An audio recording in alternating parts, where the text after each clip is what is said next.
What's up everyone, it's Endymion, and recently Ubisoft revealed the first open-world Star Wars game, which is called Outlaws. It stars a scoundrel named Kay Vess and her little buddy Nyx as they explore the galaxy doing heists and getting into trouble. From what I've seen of the game, I'm excited to play it. I think Kay Vess looks like a compelling character, and generally speaking the game looks visually anyway as the best thing Ubisoft has made in years. But of course, the announcement couldn't be just that, and social media erupted with demands that Ubisoft allow players to choose their gender and customize themselves. Then the media sites caught wind of this, and the Feminists decided to throw their hat in the ring. Which brings us to this article from the sludge factory known as Kotaku titled, "Star Wars Outlaws Backlash Proves We Need More Women Protagonists." Kotaku basically structures their entire article saying that gamers in general are sexist pigs and need to be open to female heroes. Kotaku also says not enough games have female protagonists, which is just largely untrue. If anything, there's been a Big Bang level explosion of female-led media in every sector of entertainment. From games like Resident Evil or Street Fighter heavily featuring female characters, which by the way are unanimously loved by their communities, to dozens of movies being released annually like almost the entire Disney Star Wars catalog featuring new female protagonists. Examples like Jyn Erso from Rogue One and Rey from the worst trilogy of films ever conceived, or Iden Versio from Battlefront 2 are just some examples of female representation in media. Of course, I could also plug in Samus from Metroid, 2B from Nier Automata, Aloy from Horizon, Ellie from The Last of Us. The point is, there's a never-ending content drip of media with female protagonists. I also understand why players are hesitant upon seeing Outlaws leading characters, since Star Wars has been known in the modern era to make some pretty insufferable female characters. And largely speaking across many forms of media, modern female characters aren't exactly the most likable. Oftentimes they're brash, annoying, and receive mountains of praise while being borderline assholes that feel like they're being compensated and praised simply because they're women. Then there's the whole argument about how media tends to make female characters more ugly than they actually are.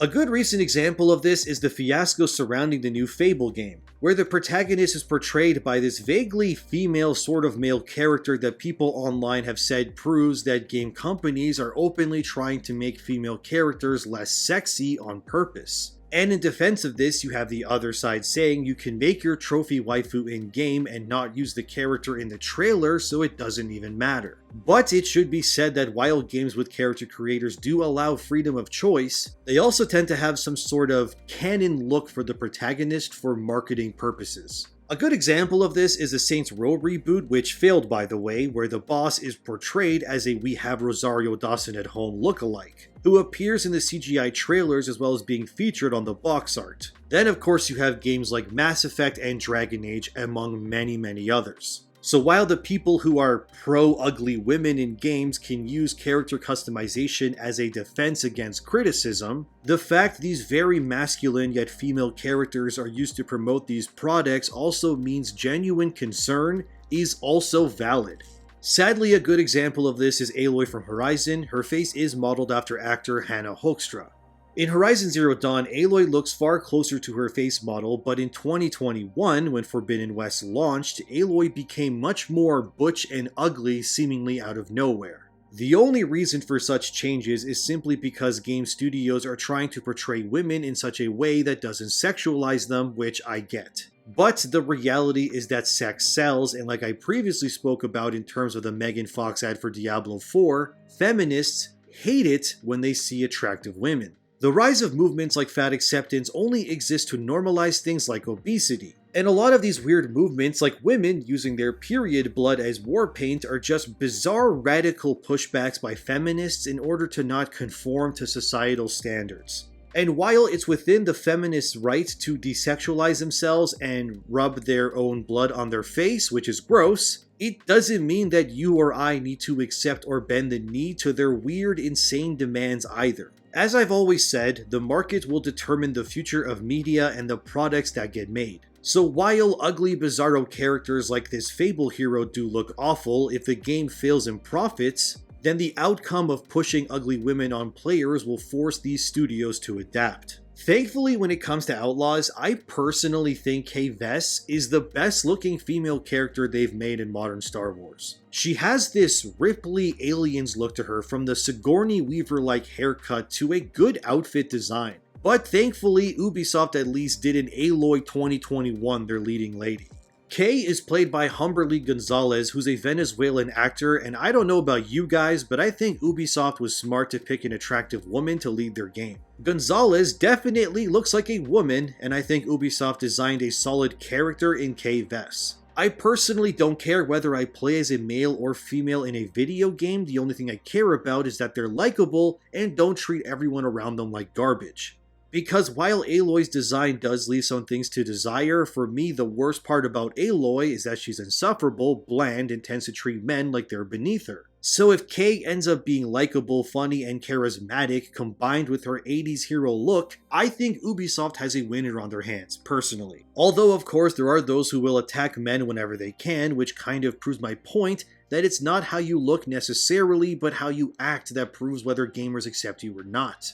Take thegamer.com, which also published an article largely about the same thing Kotaku did, which is titled, "Men are complaining about playing as girls in video games again, this time in Star Wars," with the sub-headline saying gamer masculinity can be so fragile. So right off the bat, the journalist who wrote this, whose name is Tessa Carr, already loses the plot immediately by taking a condescending position against men right out of the gate. Which, hate to break it to you Tessa, you're kind of proving your opposition's point immediately. I'll let Tessa explain herself before I dismantle her entire article, so she said, and I quote, "Stop the presses, grown adult men are bitching about Star Wars again. This time it's the latest game, Outlaws, and it's got nothing to do with the gameplay or the setting or even the premise. Overall, the internet seems pretty excited about it, and I am, against my better judgment, keen to play it as well. I love the idea of playing a Star Wars game that isn't centered around the Jedi, since almost every Star Wars game ever made has been about Jedis, but men aren't complaining about any of those things.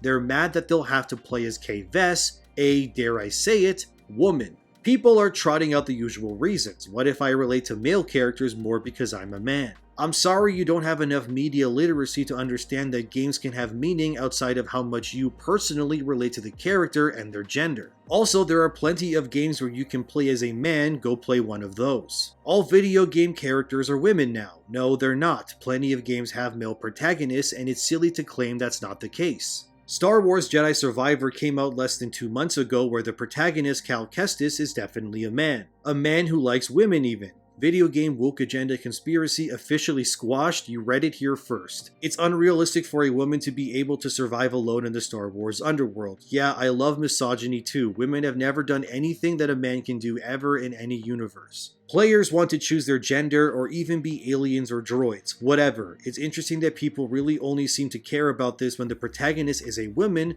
though, and by interesting I mean very obviously misogynistic. It's okay to admit you only care about diversity when it means you're represented. If you're going to be annoying on the internet, you might as well be honest about why. Out of the thousands of games made with male protagonists, suddenly gamers turn into champions of representation for all when faced with having to have empathy for a character that doesn't look just like them. The great thing about video games is that nobody is holding a gun to your head, telling you to play them or suffer unspeakable pain. You simply don't have to open your wallet and shell out money for it." End quote. It's that last part especially that makes me laugh because she's right, people don't have to open their wallets. But the sobering reality here is that if people don't buy the product, the game won't sell, which will tell the executives that people don't want women in leading roles, which will just lead to more male-centric led media in the future, which will then cause these self-hating feminists to cry out demanding more women in games, only to jump on their high horses and call everyone bigots as soon as they get what they want. Also, I think it's funny when Tessa Carr said, "It's okay to admit you only care about diversity when it means you're represented. If you're going to be annoying on the internet, you might as well be honest about why."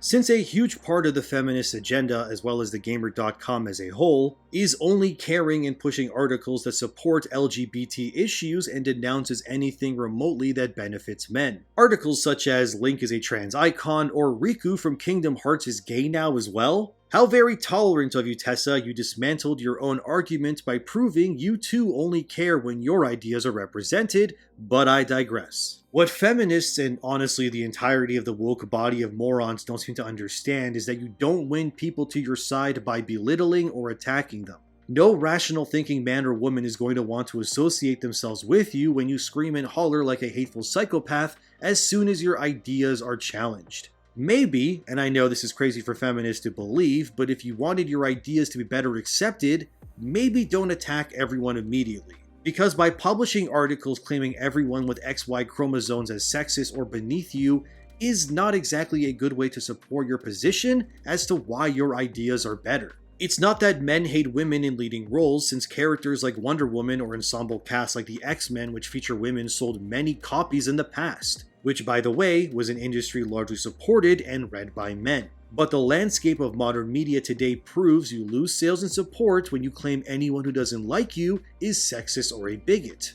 Men aren't mad that Kay Vess is the leading character in Star Wars Outlaws. They're worried she's going to be another insufferable feminist who mocks them for 80 hours while they explore the game's world. It would be like if a new Assassin's Creed game starred a misogynist meathead who just kept making fun of women for 100 hours. It would be funny at first, but eventually it would just get tiring and people would opt out. Again, you don't win people over by attacking them. Sure, you could argue my entire channel is me attacking people, but you'd be wrong. There's a difference between me just saying you suck, I'm better, but I actually engage and dismantle the very fabric of insane mindsets like modern feminism and woke ideology. But let's be clear, when I say modern feminism, because old feminism was about empowerment and the bettering of women everywhere, the feminism of today has been hijacked by self-loathing insane people who think you're either with them or deserve to be buried deep in the ground for challenging them. If the only way you can defend your position is to hide behind the shield of identity politics, then the very concepts that form your opinions are likely garbage to begin with. Like I already said, people are mad there's female heroes. Because if they did, then The Last of Us wouldn't have sold over 10 million plus copies. People are just tired of being talked down to and ridiculed when all they want to do is enjoy a game and relax. Although, based on what I've seen of Outlaws, I don't think Ubisoft will make it a woke tragedy. After all, they've had female-centric characters in the past as well, and they've largely avoided alienating their entire audience in the process. But before I end here, I would like to share a clip from Variety between Jenna Ortega and Elle Fanning, as they talk about their disdain for strong female characters, so please watch.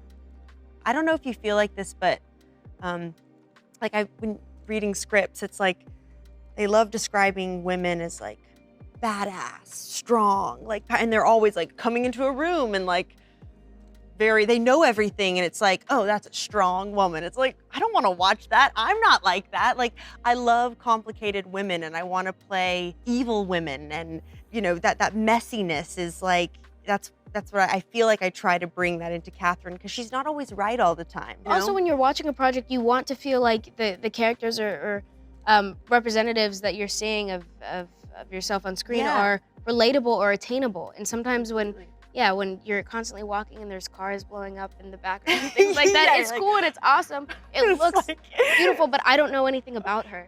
So it's hard to develop some sort of admiration or connection with women when they're written very two-dimensional and don't really give you enough. To be a strong woman, you have to be this. And it's good to know that even some of the top talent in Hollywood today is willing to admit they're tired by the constant push for woke, politically driven feminist propaganda in media. So to finish this video, so neither of us are here for too long, dear feminist journalists who hate themselves, stop projecting your insecurities and problems onto the rest of us and then cry foul when your ideas are challenged. Because if the only way you can defend your ideas is by hiding behind convenient societal shields like identity politics, while refusing to support why your position matters in the first place, then your ideas and efforts will fall on deaf ears and you'll have no one to blame but yourselves. Female characters are here to stay, and that's a good thing in my opinion. But as long as they don't attack or demand everyone bows to their insane whims, then they will be accepted. But The Gamer and Kotaku prove time and again that going woke never leads to anything but going broke. And my dear viewer, we all deserve much better representation in media than what these insane morons think is right. Thank you for watching as always, like the video to help the channel, and subscribe to keep up to date. I will always fight back against insane feminists no matter what they label me. Have a great day, and I'll see you in the next one.